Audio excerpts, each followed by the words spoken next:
Jeste li se ikada našli u situaciji da plačete bez razloga ili da se smijete na nešto što ni približno nije smiješno, a onda vas sekundu kasnije preplavi val tuge ili ljutnje? Možda ste pomislili da gubite razum i da s vama nešto nije u redu. Ne brinite, to su hormoni, naši stalni saputnici u menopauzi i perimenopauzi. Ali ono što često zaboravimo jeste da niste sami i da je potpuno normalno osjećati se izgubljeno. Milijuni žena svakodnevno prolaze kroz ove emocionalne turbulencije, a niko o tome ne govori. Danas prekidamo šutnju. Danas ćemo pričati o tome zašto se tako osjećate, što hormonske promjene rade našem raspoloženju i kako možemo pronaći mir u ovom emotivnom vrtlogu. Zato ostanite sa mnom do kraja videa.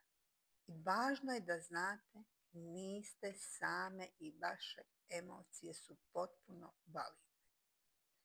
Moje ime je Ljilja i želim vam dobrodošlicu na svoj YouTube kanal na kojem govorim o stvarima o kojima se ne govori. Klikni na dugme pretplati se ili subscribe, šta već piše, tebe ne košta ništa, a meni puno znači. I klikni zvonce da dobiješ obavijest kad sljedeći video bude na kanalu. Promjene koje se dešavaju u našem tijelu tijekom menopauze i perimenopauze nisu samo fizičke. One duboko utiču i na naše emocije. Hormoni poput estrogena i progesterona, koji su ključni za regulaciju našeg raspoloženja, sad osciliraju. Što to konkretno znači? Dakle, kad padne estrogen, smanjuje se i proizvodnja serotonina, hormona sreće. Rezultat: osjećamo se tužno, neraspoloženo ili čak anksiozno. Progesteron. Njegov pad može uzrokovati iritabilnost, nemir i napetost. Ove promjene nisu nešto što možete izbjeći ili ignorirati. One su dio procesa, ali važno je razumjeti da vi niste krive. Ovo nije vaša slabost, ovo je biologija i niste sami. Milijuni žena prolaze kroz isto, čak i ako o tome rijetko pričamo. Vaše emocije su stvarne i normalno je osjećati se preplavljeno. Dakle, ove hormonalne promjene često čine da naše emocije idu iz krajnosti u krajnost. Možda ste danas osjetljive i tužne bez ikakvog pravog razloga. Možda ste lako planule zbog sitnice, imate kratak fitilj iako vam to nije u prirodi tako, ili ako vam jeste, sad vam je fitilj još kraći. Ili se jednostavno osjećate prazno, kao da ste izgubile svoj unutrašnji kompas. Nekako vas više ništa ne veseli i više ništa ne ispunjava. I to je u redu. Sve ove emocije imaju svoju svrhu.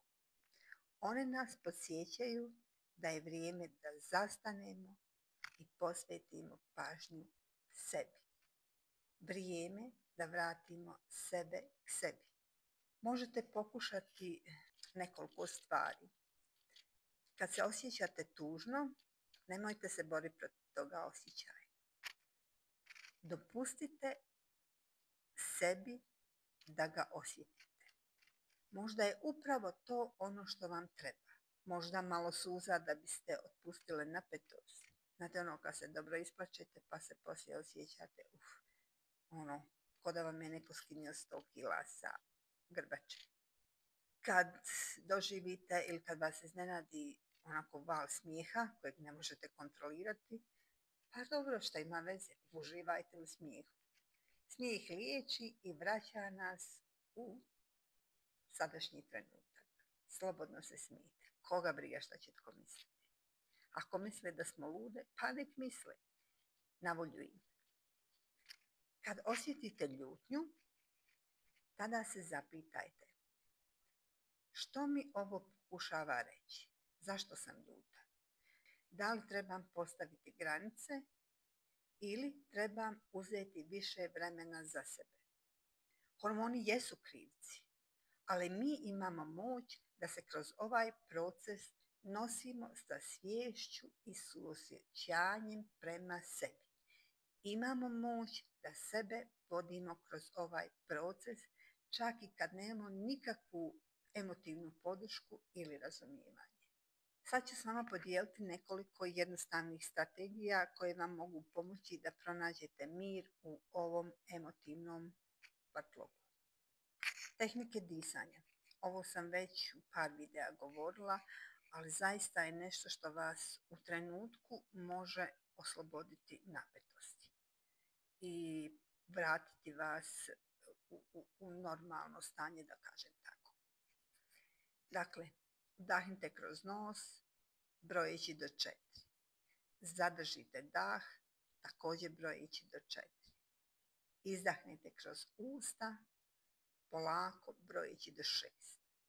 Ovo ponovite 3 puta i osjetit ćete kako napetost polako popušta.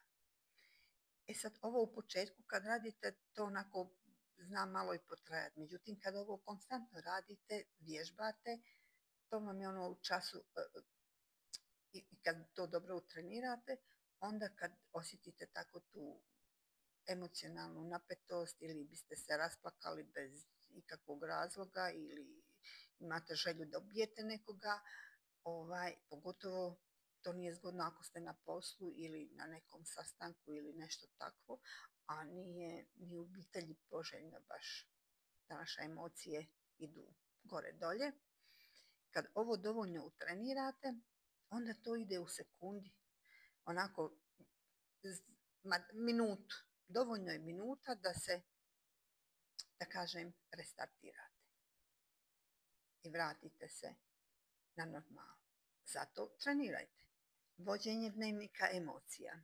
Svaki dan zapišite kako se osjećate. Ne mora to biti ništa specijalno. Znači, dovoljno da sam bila ljuta, tužna, plakala sam, vikala sam, iznervirala sam se na poslu zbog gluposti i tako to. Naravno, nećete pisati samo loše emocije, pisat ćete i dobre. Danas sam bila sretna, smijala sam se zbog toga, bilo mi je drago i tako dalje.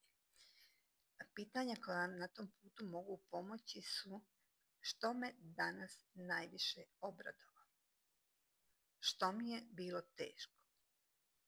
Kako se mogu sutra bolje podržati? Dakle, analizirate. Ako ste planuli zbog nekog vidnog razloga ili zbog neke gluposti, važno je da se to podsvijestite i da sebi nekako obećate da ćete drugi put pokušati preuzeti kontrolu nad sobom. Zato je važno da trenirate ove tehnike disanja.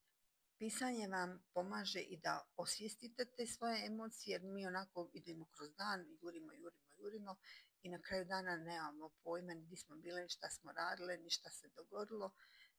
Tako da nam pisanje osvijesti te emocije koje smo tijekom dana proživjeli i pomaže nam da ih otpustimo, te emocije koje nas preplavljuju.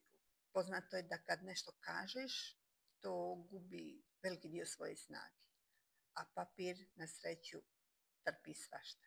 Tako slobodno pišite. Nađite si male stvari koje vam donose radost. Pronađite neke svoje male rituale koje vas čine sretni i vraćaju vam osmijeh na lice.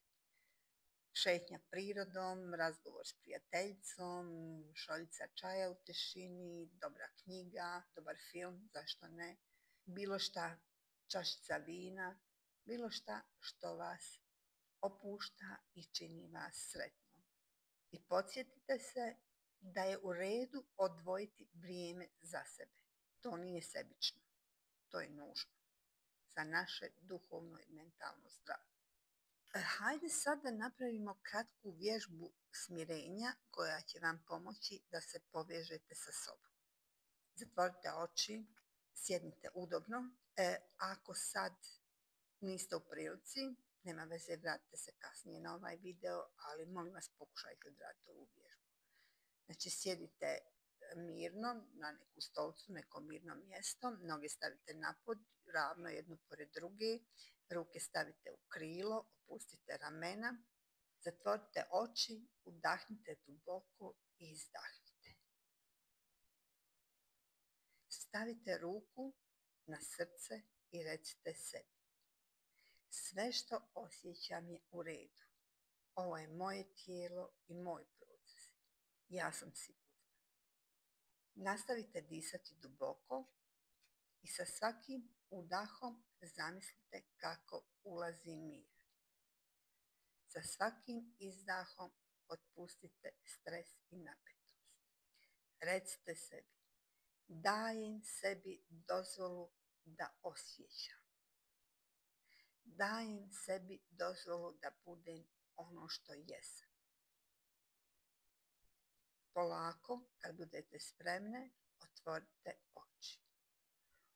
Ovo dajem sebi dozvolu je izuzetno važno, zato što oslobađaš se pritiska savršenstva. Dajući sebi dozvolu da osjećaš, priznaješ da su svi tvoji osjećaji valjani i validni. Sreća, tuga, ljutnja, ranjivost, što god. Ne moraš stalno biti jaka ili glumiti da je sve u redu. Skroz je ok da si nemoćna i da ne znaš šta bi sa sobom. Pomaže ti da prihvatiš sebe. Kad si sebi dala dozvolu da budeš ono što jesi, prestaješ se prilagođavati tuđim očekivanjima i usvajaš svoj stav. Ovo sam ja, dovoljna sam ovakva kakva jesam. Izgrađuješ svoju autentičnost. Biti ono što jesi znači živjeti u skladu sa svojim vrijednostima, željama i snovima, a ne onim što drugi od nas očekuju i što nam nameću. Dakle, naše misli, riječi i djela trebaju se poklapati. Dopuštaš sebi da rasteš. Prihvatanje svojih osjećaja otvara prostor za učenje iz njih. I bol i radost su važne lekcije. Njeguješ svoje mentalno zdravlje. Potiskivanje osjećaja može dovesti do stresa, anksioznosti ili osjećaja praznine. Kad sebi dozvoliš da osjećaš, stvaraš unutrašnju ravnotežu. Drage moje, suze, smijeh i svi ti ludi osjećaji koji proživljavamo dio su našeg putovanja. Hormoni jesu promijenjeni, ali naša snaga i naša sposobnost da se nosimo s ovim promjenama su nevjerojatne. Ti imaš tu snagu, samo je trebaš probuditi u sebi. Trebaš ju ojačati. Da vas podsjetim, niste same, niste slabe, vaše emocije su validne i zaslužuju prostor. Za kraj, želim vas pozvati da probate današnje vježbe i podijelite svoje iskustvo sa mnom. Kako se nosite s emocijama u ovom periodu, što vam pomaže, pišite mi slobodno u komentarima ili mailom, mail će biti u opisu ovog videa. Također možete, ako niste sigurni da li ste u perimenopauzi, menopauzi ili pak je nešto drugo u pitanju, u opisu videa će biti link da možete preuzeti test za menopauzu. Pa evo, ako želite provjeriti, preuzmite link, preuzmite test pa vidite u kojoj ste fazi. A ako vam se svidjela ova epizoda, kliknite subscribe kako bismo zajedno nastavili graditi snagu, balans i mir iznutra. I kliknite zvonce da dobijete da ste u tijeku sa sljedećim epizodama. I naravno, lajkajte video, važno mi je da znam da vam koristi, da vam se sviđa, ili možda ga pošaljite nekome, možda nekome bude također koristan.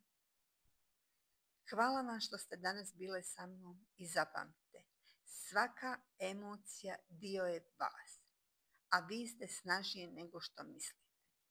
I ne zaboravite, ovo je vaše vrijeme.